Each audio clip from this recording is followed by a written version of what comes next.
नमस्कार दोस्तों, मैं doctor Ayush Jain, consultant laparoscopy and general surgeon. पिछले अंक में हमने देखा भव प्रत्यय ज्ञान के धारी मुनिराज ने कहा, राम, यह बात आज से हजारों वर्ष पहले की है, जब 20वें तीर्थंकर श्री मुनि सुव्रतनाथ स्वामी का काल हुआ करता था। उस देश में दंडक नाम का राजा राज्य करता था। वह राजा सुखपूर्वक रहता था। उसका लग्न श्रावस्ती नगरी की राजकुमारी पुरंदर यशा के साथ हुआ था। राजा दंडक के यहाँ पालक नाम का एक दूत था। वह धर्मद्वेषी था। एक बार राजा ने उस दूत को अपनी पत्नी पुरंदर यशा के यहाँ श्रावस्ती नगरी में किसी कार्य से भेजा। वह पालक दूत वहां गया तो वहां धर्म सभा चल रही थी। वह धर्म गोष्ठी में अपनी मति से कुतर्क देकर विक्षेप करने लगा। राजकुमार स्कंदक, जो पुरंदर यशा का भाई था, उसने उसके साथ शास्त्रार्थ किया और उसके कुतर्कों को सबके सामने गलत सिद्ध कर दिया। सारी धर्म सभा के मध्य पालक का बड़ा अपमान हुआ और वह राजकुमार स्कंदक पर द्वेष रखने लगा। समय धीरे धीरे बीतता चला। एक के बाद एक ऋतुएं आती गईं और कई वर्ष बीत गए। पालक के मन में राजकुमार स्कंदक के प्रति द्वेष की आग वर्षों वर्ष बढ़ती रही। राजकुमार स्कंदक ने अन्य 500 राजकुमारों के साथ भगवान मुनि सुव्रतनाथ स्वामी के पास जाकर संन्यास ले लिया। भगवान से दीक्षा लेने के पश्चात मुनि स्कंदक अपने शिष्यों के साथ गांव और नगर में विहार करते और लोगों को धर्मोपदेश दिया करते। कुछ समय बाद मुनि स्कंदक ने भगवान से पूछा, हे प्रभु, मेरी इच्छा मेरी संसारी बहन पुरंदर यशा और उसके परिवार को प्रतिबोध देने की है। कृपया आज्ञा प्रदान करें। तीनों लोकों को प्रति समय जानने वाले तीर्थंकर भगवान ने कहा, स्कंदक, वहां जाने पर तुम्हें और सभी साधुओं को मरणांतक उपसर्ग होगा।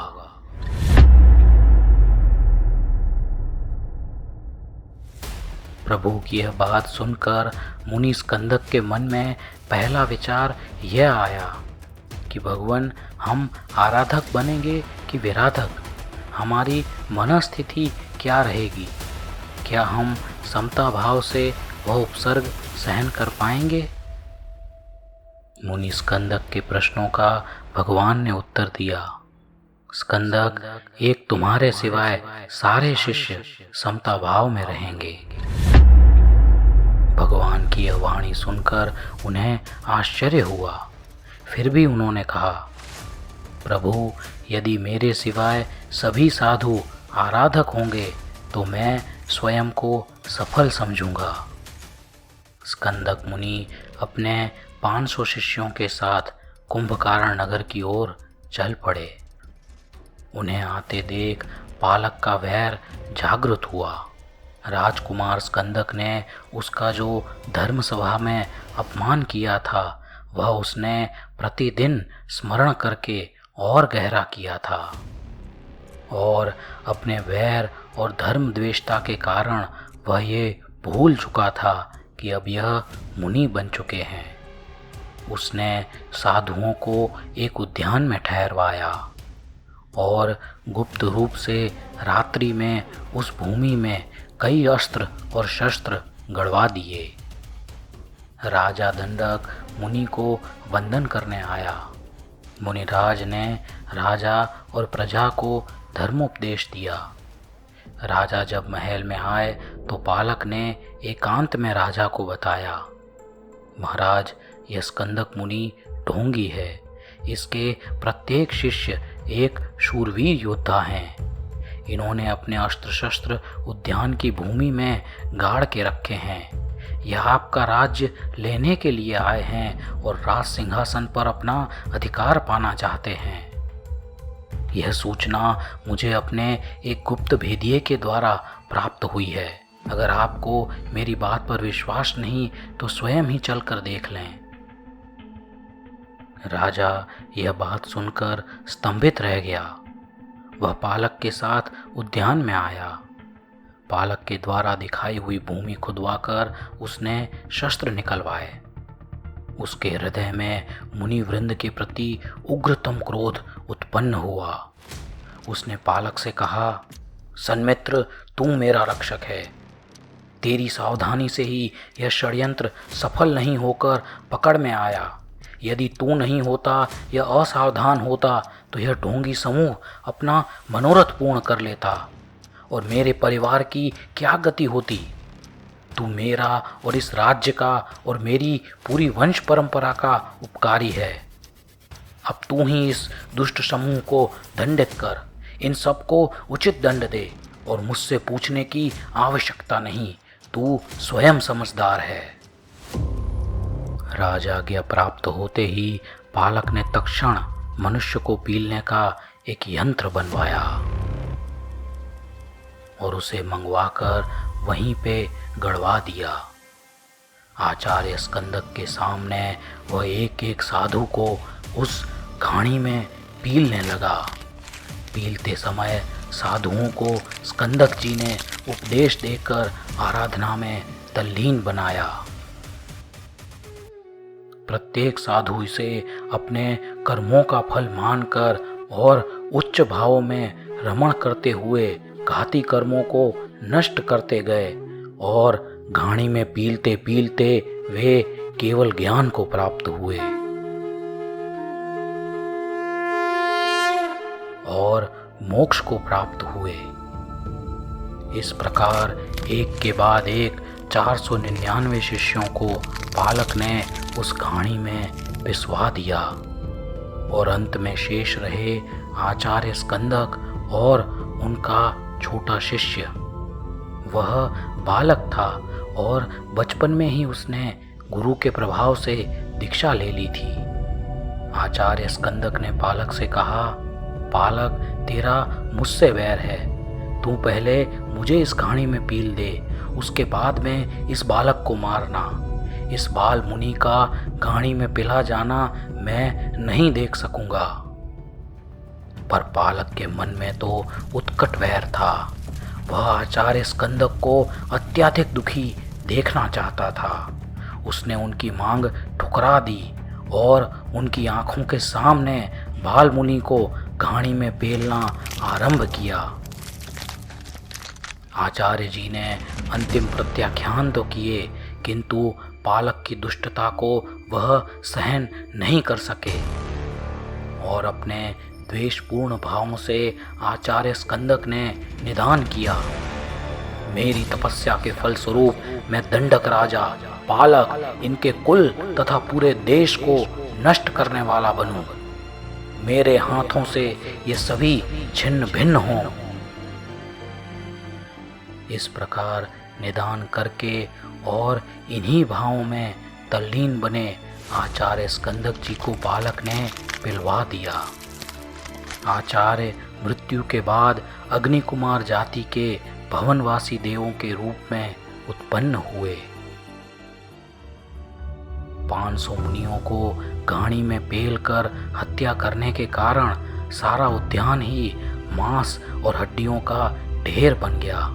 रक्त की नदी बह चली। मांस भक्षी कुत्ते और श्रृगाल आ आकर मांस खाने लगे। चील, कौवे और गिद्ध पक्षी भी अपने भक्ष्य को चोंच और पाँवों में भर भर कर उड़ने लगे। रानी पुरंदर यशा, जो स्कंदाचार्य की बहन थी, वह अपने भवन में छत पर बैठी थी। उसे इस मुनि संहार रूपी घोरतम हत्याकांड का कोई पता नहीं था। अचानक उसके सामने भवन के आंगन में एक मांस का टुकड़ा गिरा। उस मांस के टुकड़े के ऊपर मनुष्य की त्वचा देखकर उसे आश्चर्य हुआ। रानी उसे देखकर चौंकी उसने पता लगाया तो उसे इस घोरतम हत्याकांड का पता लगा। इस महापाप से उस रानी को गंभीर आघात लगा। वह रुदन करती हुई राजा की घोर निंदा करने लगी। शोकग्रस्त रानी को कोई व्यंतर देवांगना उठाकर ले गई और उसने उसे भगवान मुनि सूरतनाथ स्वामी के समूह शरण में रख दिया। वहां उसने बोध प्राप्त किया और दीक्षा ग्रहण की। और इधर अग्नि कुमार देव हुए स्कंदाचार्य ने अवधि ज्ञान से अपने और श्रमण संघ के घोर शत्रु बालक को देखा। उसके महापाप का स्मरण कर वह देव क्रोधावेश में आ गया और अपनी दाहक शक्ति से उसने दंडक राजा, बालक और समस्त नगर को जलाकर भस्म कर दिया। और उस समय जलकर भस्म हुआ यह क्षेत्र दंडकारण्य के नाम से प्रसिद्ध हुआ। मुनिराज ने आगे कहा, राम वह दंडक राजा अनेक योनियों में जन्म मरण करता रहा और अपना पाप का फल भोगता रहा। इस प्रकार कई कई योनियों में भटकने के बाद अब यह गिद्ध पक्षी बना है। अगर कोई यहाँ यह पूछे कि तीर्थंकर जब भविष्य जानते थे तो उन्होंने साफ साफ स्पष्ट शब्दों में क्यों नहीं बताया, और अगर किसी जीव को वो बता ही नहीं सकते तो फिर उस ज्ञान का मतलब ही क्या, वह ज्ञान का उपयोग क्या? इसका उत्तर यह है कि आत्मा जब अपने स्वभाव में पूर्ण रूप से आ जाता है तब जीव को केवल ज्ञान उत्पन्न होता है। वह ज्ञान व्यक्त करने के लिए जो वाणी या शब्द बोलना पड़ता है वह वाणी स्वयं कर्माधीन होती है। वाणी में भी शब्द क्या निकलेंगे यह भी कर्माधीन होता है, उसमें व्यक्ति का कोई कर्तापन नहीं होता। यहाँ पर एक प्रश्न और हो सकता है कि यह सारा हत्याकांड तो उस बालक ने किया, राजा दंडक ने नहीं, तो राजा दंडक को इसका फल क्यों आया? कार्य जिसकी भी इच्छा से हुआ है या जिसकी आज्ञा से हुआ है उसे भी उतना ही गहरा फल आता है जितना करने वाले को। इसलिए सामान्यतः कोई भी राजा को एक सामान्य मनुष्य की अपेक्षा ज़्यादा कर्म बंधन होता है, क्योंकि उसी की आज्ञा पूरे राज्य में चलती है।